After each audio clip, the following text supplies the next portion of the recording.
Hey guys, welcome back to my channel Practical Learning Assets.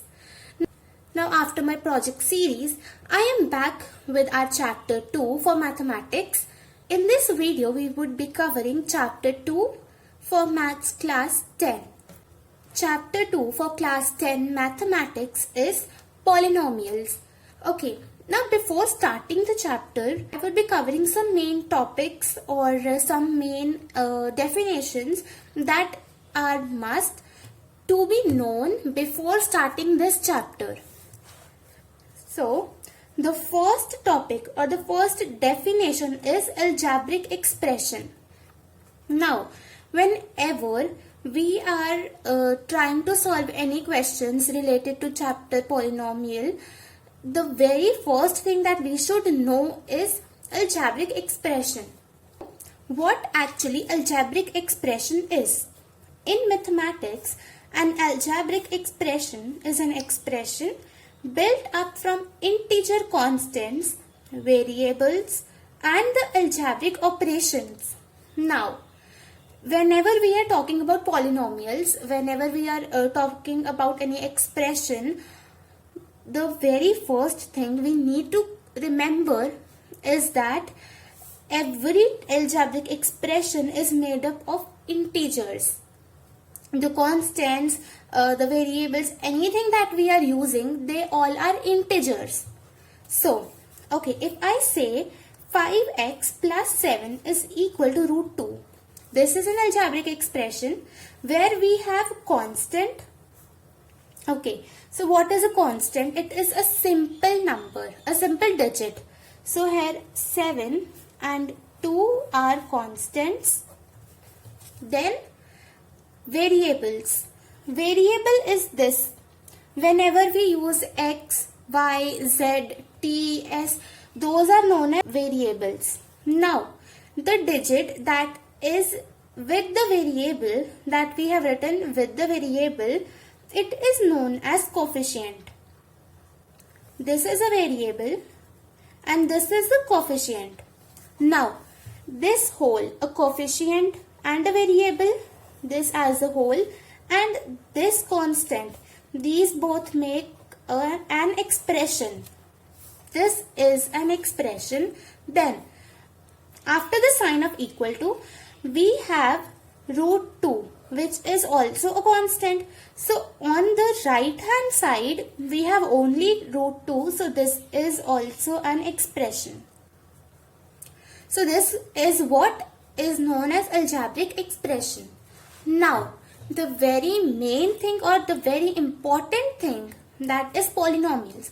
The entire chapter is based upon this definition. So what are polynomials? A polynomial is an algebraic expression in which the exponent or any variable is a whole number. Now, polynomial is an algebraic expression. It is an expression. This whole is an algebraic expression. So, a polynomial is also an algebraic expression. But this is a special type of algebraic expression in which the exponent on any variable is a whole number. Okay, now we discussed variable. Variable is this. Variables are x, y, z or any letter that we use in our expression. So, when on a variable we have any exponent, we have here exponent 2. When the exponent on any variable is a whole number, then that algebraic expression becomes a special type of algebraic expression and it is known as polynomial. Okay, now if I say 4x square plus 2x plus 1, it is an algebraic expression and it is a polynomial also. Why? Why it is a polynomial? Because it has a exponent on variable x and that exponent is a whole number. Now if I take another example, that is 2x plus 2 root x. Now this is an algebraic expression only. Why? Because we have x as v under root x. But we need the variable, the exponent on the variable to be a whole number, but here the variable itself is in root. So this means this is not a polynomial, this is an algebraic expression. Okay. Next is degree of polynomial. Now we know what is an algebraic expression, what is a polynomial. Now we should know what is degree of polynomial. For a polynomial, in one variable, the highest exponent on the variable in a polynomial is the degree of the polynomial. In a polynomial in one variable means that if our variable is x, then the entire polynomial should have each and every variable as x only. If I say, for example, as I have 2x cube plus 3x square plus 2x plus 1 as a polynomial in one variable. This is a polynomial in one variable because we have x as the variable everywhere. Now if I say 2x cube plus 3y square plus t is equal to 0. This is not a polynomial in one variable. It has different variables. Why? Because it has x, y and t as its variable. So it is not a polynomial in one variable. Okay. Now, for a polynomial in one variable, the highest exponent on the variable in a polynomial is the degree of the polynomial. Now, when we have a polynomial in one variable, the highest exponent, the highest degree that we have on the variable is the degree of the entire polynomial. Here we have 3 as the highest exponent, the highest power. 3 is the degree of the polynomial. Okay. Now if I take the same example as I took here, 2x plus 2 root x. 2x plus 2 root x. As we have seen above, it is an algebraic expression, but it is not a polynomial. So as this is not a polynomial, so we cannot determine the degree of the polynomial in this case. Our next part is classification of polynomials. We can classify polynomials on two bases.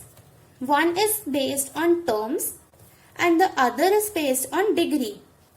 The ones which are based on terms, they are known as monomials, binomials and trinomials. Okay. For example, if I say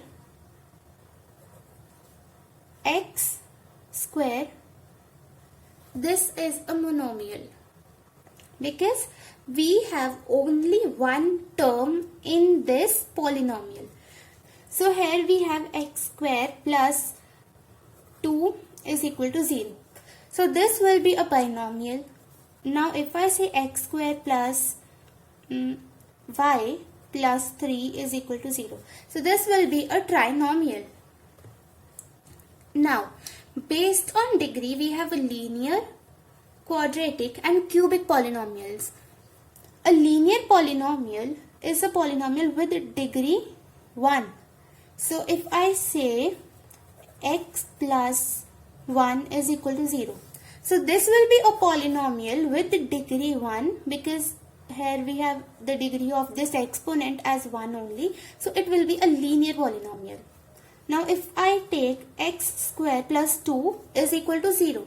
This will be a quadratic polynomial because the degree of the exponent is 2. So it will be a quadratic polynomial.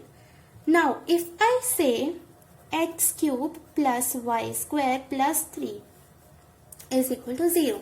So the degree of x cube plus x square plus 3 is equal to 0. So the highest degree is 3. So it will be a cubic polynomial. Then we have 0 of a polynomial. P of x is any polynomial and k is a real number. Then if P of k is equal to 0, then K is known as a zero of polynomial. Zero of a polynomial is the value which will make our polynomial zero. If I say x square plus x plus 1 is equal to 0. Now the value, this is p of x. That is x square plus x plus 1 plus 0. Now any value, say f. If the value f is put in this polynomial in place of x, then if this whole left hand side becomes 0, then f is the 0 of the polynomial p of x. So the number or the value that will make a polynomial 0 will be a 0 of the polynomial. Then we have relationship between zeros and coefficients of a polynomial.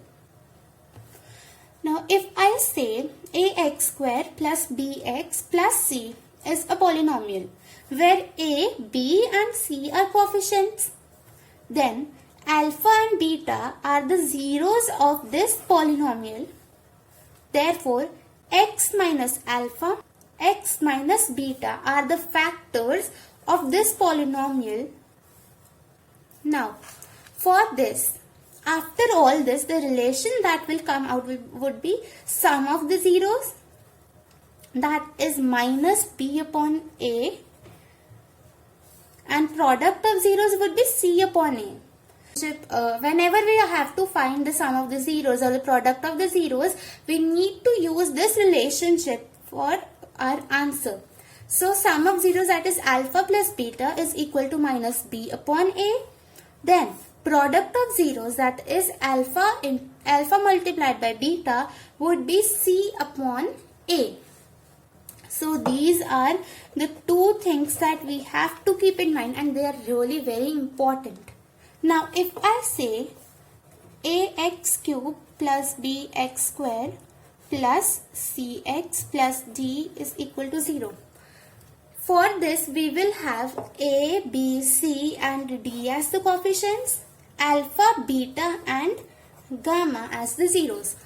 Whenever we have a quadratic polynomial, we will have only two zeros for that. For a quadratic polynomial, we have two zeros, and for a cubic polynomial, we have three zeros. So for quadratic polynomial, we will have alpha and beta as the zeros, and for a cubic polynomial, we would be having alpha, beta and gamma as the zeros.